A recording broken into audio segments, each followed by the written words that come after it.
My name is Omar Wilks. I'm from New York City, and I'm just glad to be here. In 2014, I traced my ancestry to the Tikar people of Cameroon.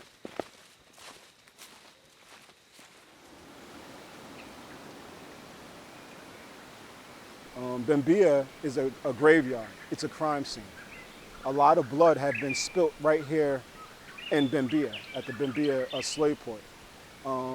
And the most sacred relic for us Africans throughout the diaspora is the door of no return.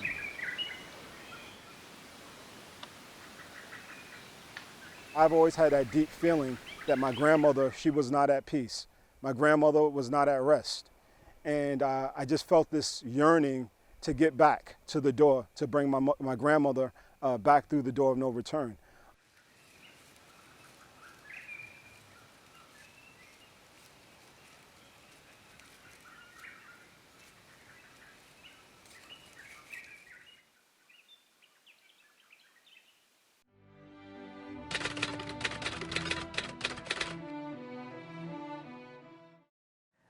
Now we have a biological genetic technology that allows us to trace our roots, something that the African diaspora has not had in hundreds and hundreds of years. This is nothing but revolutionary. And to be able to use this technology to find out why so many of us are tracing our roots to Cameroon when we have been taught that Cameroon was not a major victim in transatlantic slavery.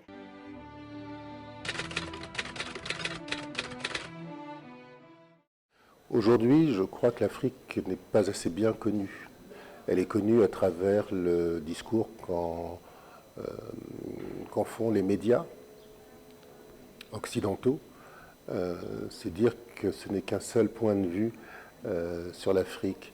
Je suis personnellement persuadé que le travail de réconciliation des peuples afro-caribéens avec l'Afrique est indispensable. Pour nous-mêmes, nous avons besoin de connaître l'autre partie de l'histoire, celle qui nous a vu partir des côtes de l'Afrique, savoir comment ça s'est passé, ce qui s'est passé, quelle est cette histoire que nous ne connaissons pas ou que nous ne connaissons que très très très mal. Il est important de la connaître pour pouvoir se réconcilier avec cette partie de nos ancêtres qui sont en Afrique, sur le continent africain.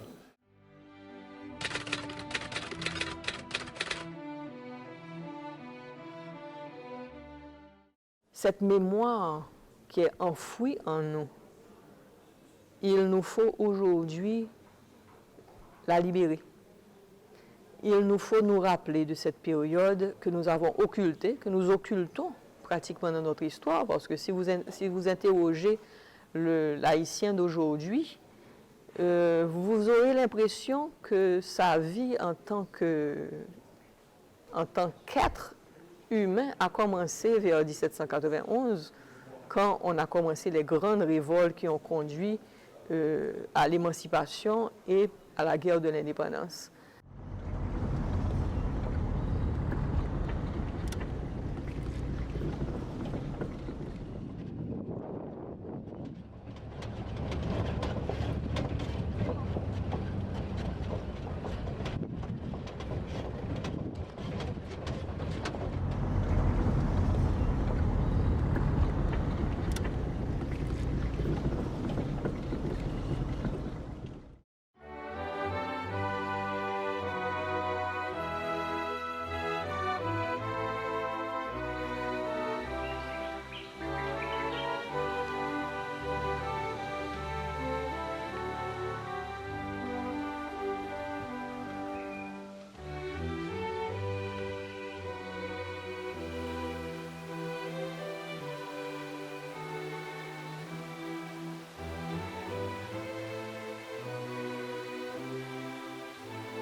It's been over 500 years. 500 years. Your spirit has been restless. You've been waiting at the door for your children to come back and walk you back through the door. You've been crying in this area. Grandma, I'm back. Grandma,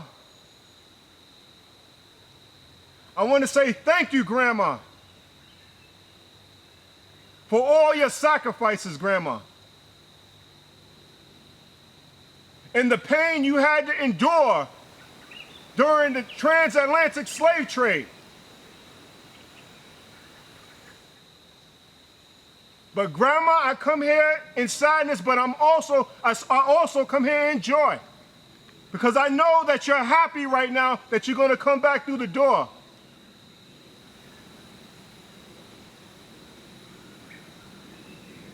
It's a door of return now, Grandma. Grandma, I want you to know that we love you. Grandma, I'm here now. I kept my promise.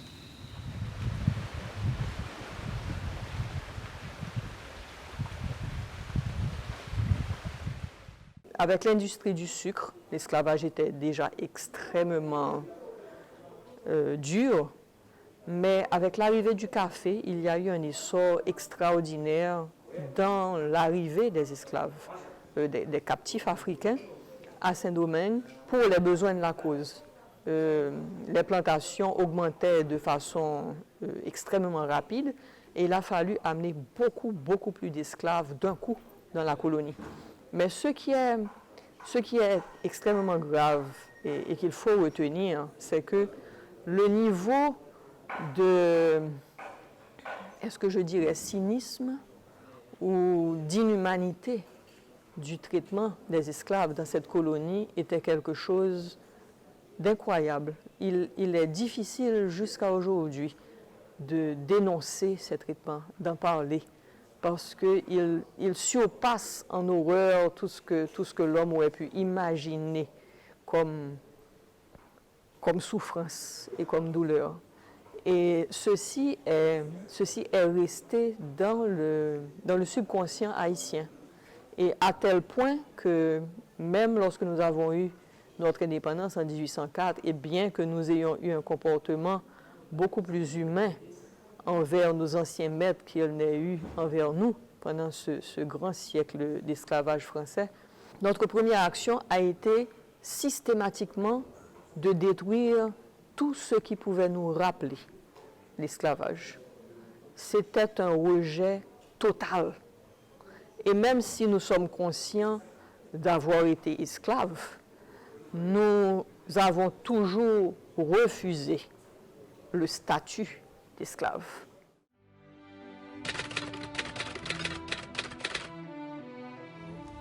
Moi, j'ai toujours dit aux gens que je n'étais pas une victime. Parce que j'estime qu'il y a eu les histoires de mes ancêtres, certes, qui est là, qui est existante et qui fait partie de ma richesse. Mais ce n'est pas mon histoire à moi. Dans le sens où ce n'est pas ce que j'ai vécu moi. Et je n'ai pas vécu ça. Et c'est pour ça que je n'ai pas de haine dans le cœur et que j'aime les Africains comme je vais aimer les Français, comme je vais aimer les Chinois, comme je vais aimer les Libanais, comme je vais aimer tout être humain, parce que c'est une histoire d'être humain. Et après, c'est une histoire d'éducation. C'est une histoire comment tu éduques les gens. Est-ce que tu éduques les gens en racontant une histoire, en les engrainant dans quelque chose de haineux, ou est-ce que tu éduques les jeunes en disant voilà, il y a eu ça, pour faire en sorte que l'histoire ne se répète pas.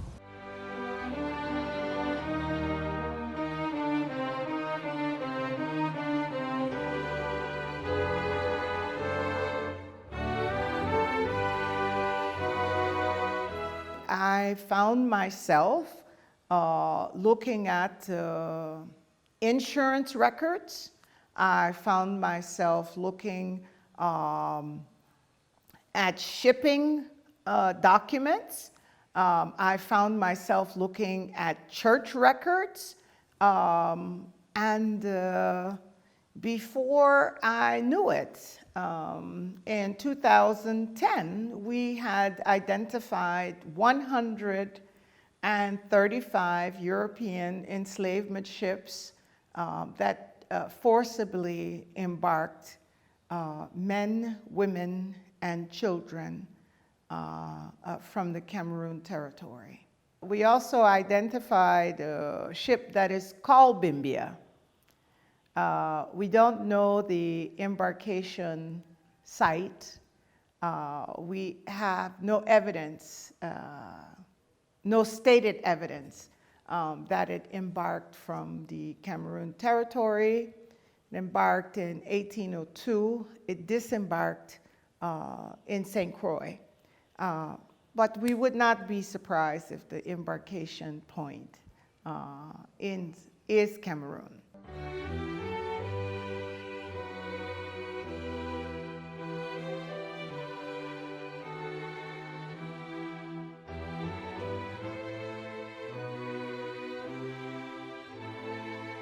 Of the ships of the known disembarkations, 26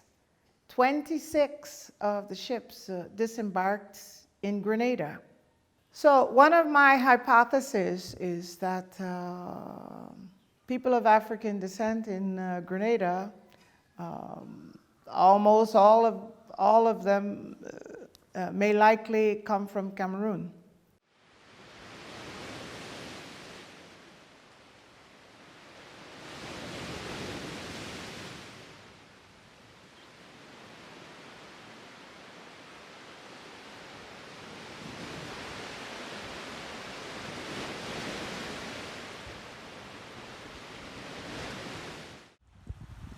We pour libations to my grandmother who was brought through the Middle Passage, who was brought through the transatlantic apocalypse, which happens to be the worst Holocaust in world history. My grandmother who was brought through the door of no return to these shores right here, with thousands and thousands, almost 100,000 enslaved Africans were brought right through this Middle Passage. And we pour libations to them. Ashe. We will never forget you, Grandma. We will never forget what you had to endure. We will never forget what the ancestors had to endure. I remember reading about a mother who was right in this area.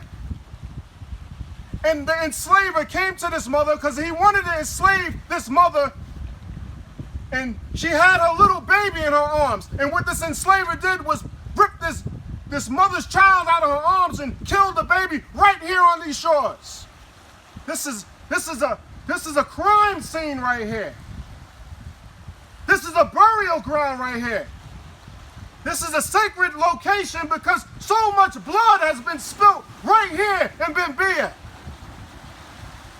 We pour libations to that little child that was killed right here on these shores. Ashe. We pour libations to the warrior queens, the women who didn't go down without a fight.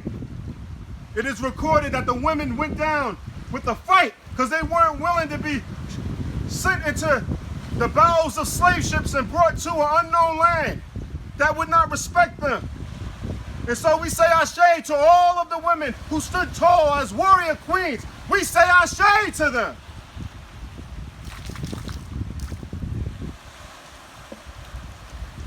I remember reading about a little boy who was taken from the shores of Cameroon, and while he was en route on the transatlantic apocalypse, these white men shot this little boy. They shot him. He was still alive. And you know what they did? They threw him over the side, and he was eaten by sharks. We pour libations to all of them whose bones are still at the bottom of the Atlantic Ocean. Ashe. And right now, this was so severe that it changed the migration patterns of the sharks because they smelt the blood, they smelt the stench of the blood in the water. We will never forget this Holocaust. We will never forget this apocalypse that happened to our people. Ashe! Ashe! Ashe! Ashe! Ashe!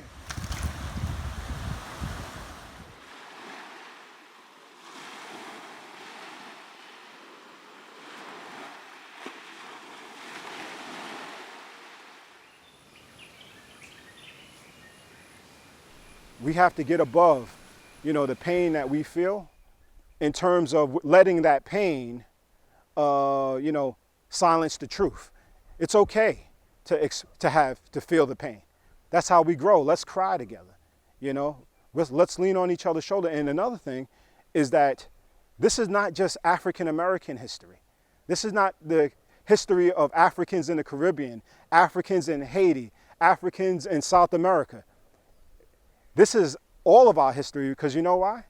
Because families were taken away. Families were kidnapped and then forced into the transatlantic apocalypse, and they left their families behind. So when you come here, know that you have family.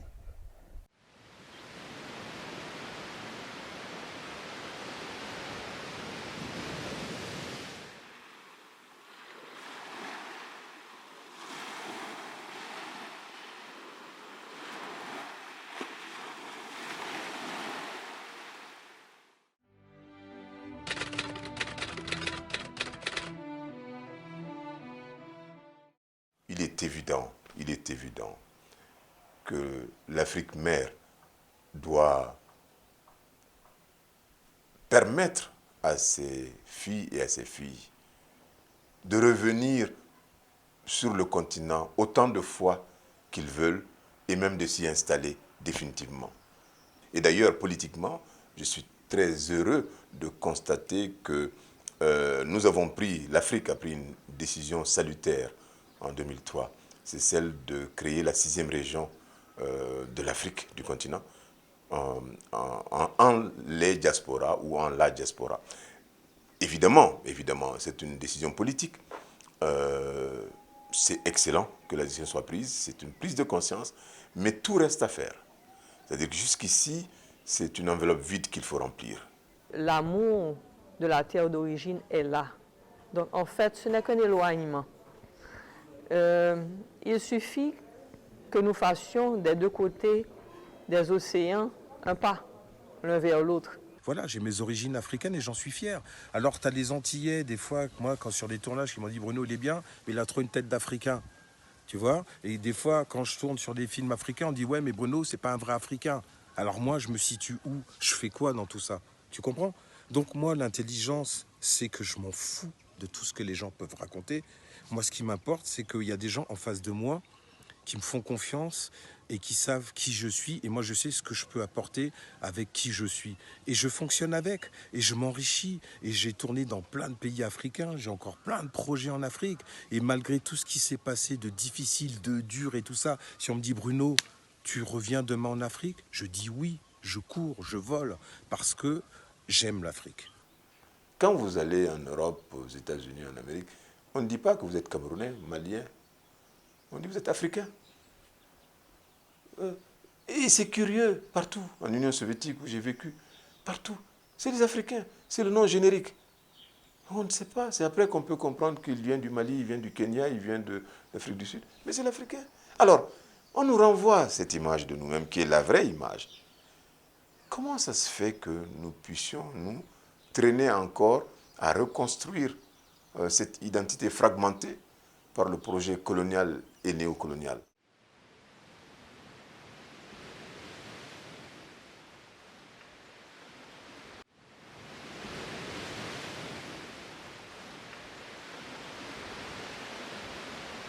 What we have in Bimbia are remains that need the attention of engineers, of architects, of people who study rock science, of agronomists, because trees also began to grow in the buildings after they were deserted. They're very old trees. We need to date those trees. We need arborists that are there. Bimbia is on the coast. We need the oceanographers to do the research. And those researchers are as important as having historians there. There are building blocks with insignia that are suggestive, as engineers from the area have told us. They are suggestive of being manufactured in Midland, England in the 1500s. If that is the case, then there's a parallel to European enslavers bringing their own bricks to Ghana to build the enslavement forts there.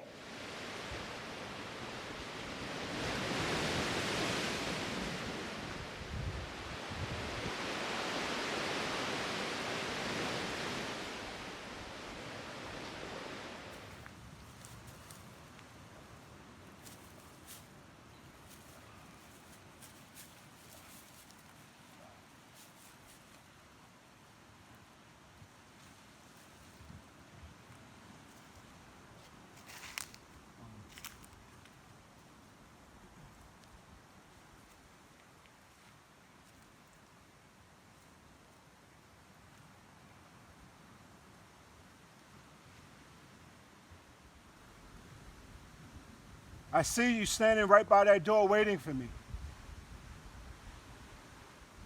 I see you standing there for me, Grandma. I see you crying right by the door that you've been waiting for over 500 years. And I came, your posterity came to bring you back through the door so you can smile now. You can return back home to your village from whence you were taken. You can go back and rejoice with the ancestors in your village. Even though you will always bring your presence by here, and this would always be sacred, and you're going to always visit your fellow ancestors who are still stuck here, who are waiting for their relatives to come back and to return them back through the door. I know you're going to come back to see your friends. Grandma, I want you to know that I love you. And I love all the ancestors who are still stuck here at this crime scene, at this graveyard. I'm coming to bring you back home, Grandma. I'm going to walk you through the door now.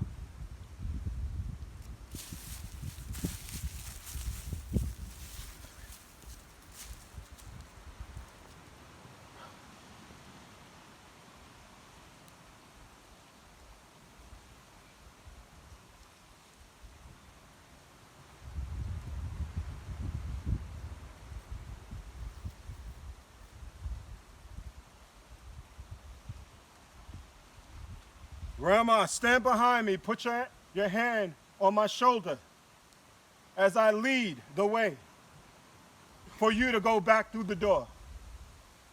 I'm here to bring you back through the door, Grandma.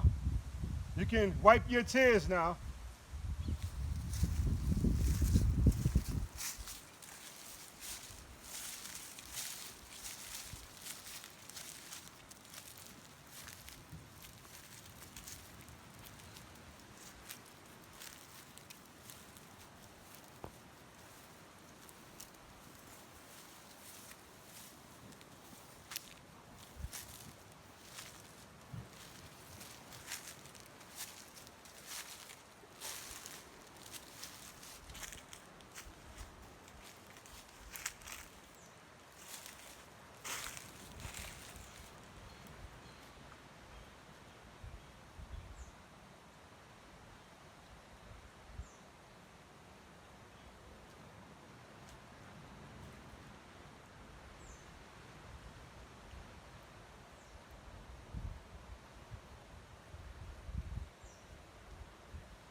You can come now, Grandma.